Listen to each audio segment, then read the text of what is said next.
Hello everyone, welcome to biology achievers. My name is MS Singh. So बच्चों, आज का जो वीडियो है जिसमें मैं आपको बताऊंगी कि एनसीईआरटी बुक जो है वो आपको किस तरीके से पढ़नी चाहिए। ठीक है, स्टेप बाय स्टेप मैं सारा प्रोसीजर आपको एक्सप्लेन करने वाली हूँ। ठीक है, एनसीईआरटी पढ़ना बहुत बहुत बहुत ज़्यादा ज़रूरी है। जैसा कि आपका 2025 का पेपर आया है जिसमें स्टेटमेंट वाले क्वेश्चंस आपके भर भर के आए, तो उन क्वेश्चंस को सॉल्व करने के लिए आपको एनसीईआरटी मास्टर बनना पड़ेगा। ठीक है, डायरेक्ट एनसीईआरटी नहीं पढ़नी है, उससे पहले एक दो स्टेप जो है वो आपको फॉलो करना है। वो क्या है? सबसे फर्स्ट स्टेप आपका आ जाता है कि जो भी टॉपिक आप स्टार्ट कर रहे हैं, ठीक है, जो भी यूनिट आप स्टार्ट कर रहे हैं उसका आपको सबसे पहले लेक्चर देखना है। ठीक है, यूट्यूब से देखो, आप यूट्यूब पर बहुत सारे कंटेंट अवेलेबल है, या फिर कोई ऑनलाइन बैच परचेज कर रखा है, वहाँ से आप अपना लेक्चर कंप्लीट करो, अपने नोट्स जो हैं वो कंप्लीट करो। जब ये फर्स्ट स्टेप आप कंप्लीट कर लोगे, ठीक है, फॉर एग्जांपल आपने क्लास 11th का फर्स्ट स्टार्ट किया यूनिट द लिविंग वर्ल्ड जो चैप्टर है वो, तो उससे पहले उसका introductory part diversity in the living world, ये सारी चीज़ें आपने देखी, लेक्चर लिया, नोट डाउन की, क्लियर हुआ आपका कॉन्सेप्ट। ठीक है, लिविंग वर्ल्ड जो चैप्टर है वो पूरा का पूरा आपका क्या हो गया? क्लियर हो गया, मतलब कि आपकी फर्स्ट स्टेप जो है वो हो गया कंप्लीट।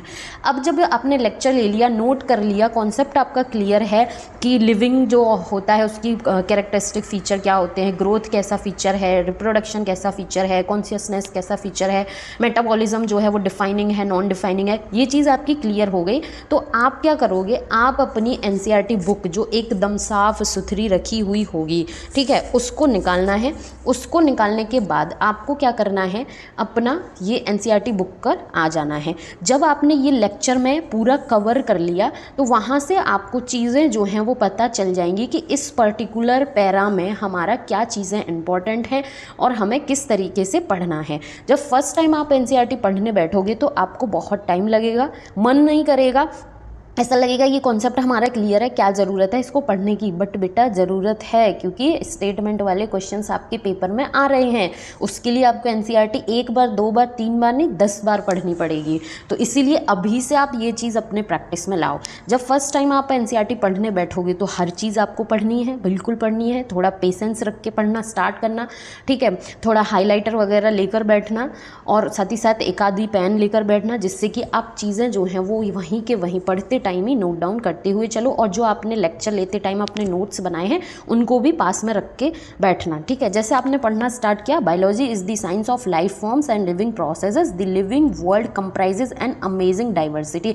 अब ये चीज़ तो हमें पता है कि बायोलॉजी में हम लाइफ फॉर्म्स और उसके अंदर मतलब कि एक लिविंग ऑर्गेनिज्म है और लिविंग ऑर्गेनिज्म के अंदर जो भी प्रोसेस चल रहे हैं उसकी स्टडी करते हैं, वो साइंस है। लेकिन ये जो लिविंग वर्ल्ड है इसमें बहुत ही अमेजिंग डाइवर्सिटी, वेरिएशन, विभिन्नता देखने को मिलती है कि कितनी सारी स्पीसीज ह्यूमन बींग्स की हैं, कितनी सारी स्पीसीज इंसेक्ट की हैं, कितनी सारी स्पीसीज एनिमल्स की हैं, कितनी सारी स्पीसीज यूनिसेलुलर माइक्रो ऑर्गेनिजम्स की हैं। तो इतनी सारी वेरिएशन, इतनी सारी डाइवर्सिटी देखने को मिलती है। तो ये डाइवर्सिटी जो आज की डेट तक में डिस्क्राइब्ड है वो कितनी है? 1.7 to 1.8 मिलियन स्पीशीज़ जो हैं वो डिस्क्राइब हो चुकी हैं। अब आप इसमें ये भी नोट करके रख सकते हो कि एनिमल्स की कितनी स्पीसीज़ हैं, प्लांट्स एंड फंजाई की कितनी हैं। तो ये चीज़ आपकी एकदम क्रिस्टल क्लियर हो गई। उसके बाद इसमें बताया गया था कि जो अर्ली मैन था, ठीक है, उस अर्ली मैन ने जो मैटर होता है एबायोटिक, बायोटिक, उसको डिफरेंशिएट किया। एबायोटिक जैसे कि उसको नॉन लिविंग बोला जाता है, नॉन एनिमेट बोला जाता है, जिसके एग्जांपल्स आपके आ जाते हैं विंड, सी, फायर। ठीक है, उसने फिर बायोटिक, लिविंग और एनिमेट मैटर को भी डिफरेंशिएट किया, जिसमें प्लांट्स और एनिमल्स आ जाते हैं। ठीक है, फिर उसके बाद आपने देखा कि बायोलॉजी का जो व्यू है वो दो टाइप का होता है। एक को हम बोलते हैं एंथ्रोपोसेंट्रिक, जो कि ह्यूमन सेंटर्ड होता है। इसके अकॉर्डिंग ये था कि ह्यूमन बींग्स जो हैं वही सुपीरियर स्पीशीज़ है, रेस्ट स्पीशीज़ जो हैं वो इन्फीरियर हैं। ठीक है, लेकिन दूसरा जो व्यू था जैसे कि बायोसेंट्रिक व्यू बोला जाता है, तो इसके अकॉर्डिंग ये था कि सारी स्पीशीज़ जो हैं वो इक्वल हैं। उसके बाद आप देखते हो कि ऑर्गेनिज्म जो हैं वो हॉराइजॉन्टल और वर्टिकल सिमिलैरिटीज शो करते हैं। तो हॉराइजॉन्टल क्या है, वर्टिकल सिमिलैरिटी ये क्या होती है, ये चीज़ आपने लेक्चर लेते टाइम सारे कॉन्सेप्ट जो हैं वो अपने क्लियर कर लिए थे। उसके बाद इस तरीके से एनसीईआरटी बुक में बहुत सारा स्पेस अवेलेबल होता है साइड में, तो वहाँ पर इस तरीके से आप इन सब चीज़ों को नोट डाउन करके रख सकते हो। ठीक है, फॉर एग्जाम्पल ये एक साइंटिस्ट हैं अर्नस्ट मेयर, ठीक है, इनका आपने फर्स्ट टाइम पूरा ये चीज़ पढ़ी, इससे आपने एक कंक्लूज़न निकाला कि जो इंपॉर्टेंट हाईलाइटेड पॉइंट है वही मेरे काम के हैं, बाकी मुझे ये नहीं जानना है कि 15 जुलाई 1904 को पैदा हुए थे, कौन से शहर में, कौन से देश में पैदा हुए थे, ठीक है, इतनी सारी चीज़ें नहीं, इनका बायोलॉजी में क्या कंट्रीब्यूशन था, इनको क्या अवार्ड मिले थे, इन्होंने किस चीज़ का कॉन्सेप्ट दिया था, ये चीज़ आपको पता होनी चाहिए। तो वहाँ से आपने ये सारी निकाल ली और इसको ऐसे शॉर्ट नोट की फॉर्म में अपनी बुक में लिख लिया, ठीक है। इस तरीके से आप जब एनसीईआरटी जो है उसको पढ़ के चीज़ों को वहीं पर नोट डाउन कर लोगे अपनी बुक में, तो ये आपको एग्ज़ाम टाइम के लिए या फिर नेक्स्ट टाइम जब आप एनसीईआरटी पढ़ने बैठोगे या रिवाइज़ करने बैठोगे तो बहुत हेल्प करने वाले हैं। फर्स्ट टाइम में आपको बहुत पेशेंस चाहिए, बहुत हिम्मत रख के बैठना है पढ़ने और चीज़ों को पढ़ना है, ठीक है। फिर आ जाता है क्वेश्चन कि क्या एनसीईआरटी एक बार पढ़ना इनफ है? बिल्कुल भी नहीं है, there is very big no, ठीक है, कि एक बार में एनसीईआरटी रीड करना हमारे लिए इनफ नहीं है, क्योंकि हम भूल जाएंगे चीज़ें, ठीक है। जहाँ कॉन्सेप्ट को पढ़े हुए 7-8 दिन होंगे, कुछ भी याद नहीं रहेगा, सब कुछ नया नया लगेगा जब नेक्स्ट टाइम पढ़ने बैठेंगे। तो आपको क्या करना है कि जब आपने अपना लेक्चर लेके कॉन्सेप्ट क्लियर किया, रीड करी एनसीईआरटी, उसके 3rd या 4th डे पर आपको क्या करना है, टॉपिक रिवाइज करना है। टॉपिक रिवाइज करा, ठीक है, उससे सारी चीज़ें आपके माइंड में आ जाएंगी कि हाँ ये सब पढ़ा था मैंने, ये सब मेरा रिवाइज हो गया। रिवाइज करने के बाद आपको DPP लगानी है, मतलब कि क्वेश्चन प्रैक्टिस करनी है। जब आप ये क्वेश्चन प्रैक्टिस करने बैठोगे फर्स्ट टाइम, तो मैं आपको बता रही हूँ कि आपके दिमाग में ऐसे लगेगा कि इतना टाइम क्यों वेस्ट करना है, फटाफट से क्वेश्चंस देखो, करो और क्या आंसर आता है, सही होगा गलत होगा, एक ही चीज़ तो होगी, या तो सही हो जाएगा या गलत हो जाएगा। नहीं, जब आप क्वेश्चन प्रैक्टिस करने बैठ रहे हो तो आपको सबसे पहले तो क्वेश्चन अच्छे से पढ़ना है। अच्छे से पढ़ने का मतलब ये है कि स्टेटमेंट में हमें क्या पूछा है, सही पूछा है, गलत पूछा है, correct, incorrect, true, not true, क्या चीज़ पूछी है, ठीक है, ये समझना है। उसके बाद उसके स्टेटमेंट्स जो हैं वो केयरफुली रीड करने हैं। रीड करने के बाद अपना कॉन्सेप्ट भी पैरेलली माइंड में चल रहा होगा कि हाँ मैंने ये चीज़ पढ़ी थी, ऐसा होता है, लेकिन यहाँ पर ये चीज़ इस तरीके से दी है, तो ये सही है या गलत है, ठीक है।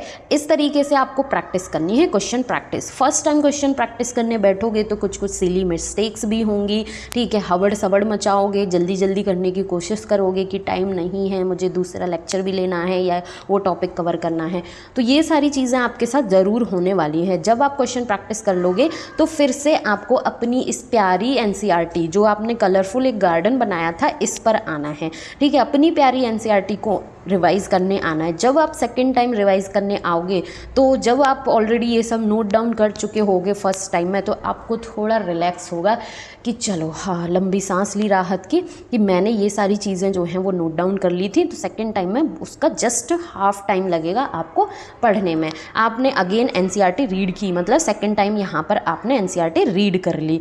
उसके बाद जब आपका 7th 8th डे होगा, ठीक है, टॉपिक को पढ़े हुए, तो 7th 8th डे पर आपको टॉपिक रिवाइज करना है।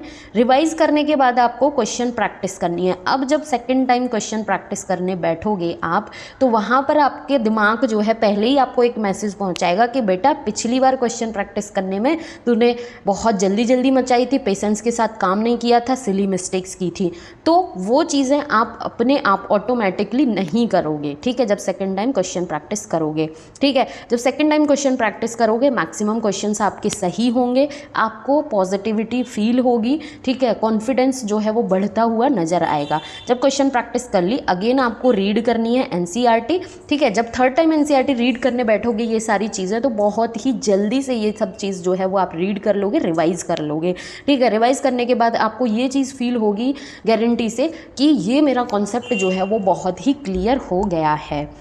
सारे क्वेश्चन प्रैक्टिस कर लिए, क्वेश्चंस का भी आइडिया लग गया कि कौन से पॉइंट से किस तरीके का क्वेश्चन जो है वो बनाया जा सकता है या फिर बना है। तो इस तरीके से स्टेप बाय स्टेप आपको अपना एनसीईआरटी रीड करना है, क्वेश्चन प्रैक्टिस करनी है। कितनी बार एनसीईआरटी, अब ये 3 टाइम्स का बोला है, उसके बाद आप 15 या 20th डे जो होगा या फिर 1 मंथ वाला टारगेट लेके आप अपना टॉपिक जो है वो रिवाइज करते रहेंगे।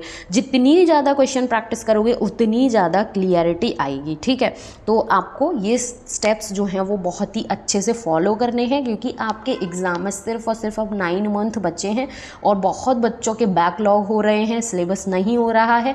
बाद में क्या होगा, टीचर भी जल्दी जल्दी पढ़ाएंगे और आपके पास पेंडिंग वर्क इतना हो जाएगा, बहुत ही ज़्यादा फ्रस्ट्रेशन फील होगी। तो अभी से ये प्रैक्टिस जो है वो आप स्टार्ट कर दो, और बहुत सारे बच्चों ने ऑलरेडी कर दी है स्टार्ट, जो कि बहुत ही आसानी से अपना जो है प्रिपरेशन कर रहे हैं। बट कोई बात नहीं, 9 मंथ जो है वो भी इतना सफिशिएंट टाइम है कि अगर ऑनेस्टी के साथ ये प्रैक्टिस आप स्टार्ट करते हो तो आपका भी नीट एग्ज़ाम वो भी हाई मार्क्स के साथ, अच्छे स्कोर के साथ क्लियर होगा डेफिनेटली। अगर कोई डाउट है तो प्लीज़ कमेंट सेशन में ज़रूर कमेंट करके आप पूछना। And thank you so much for watching.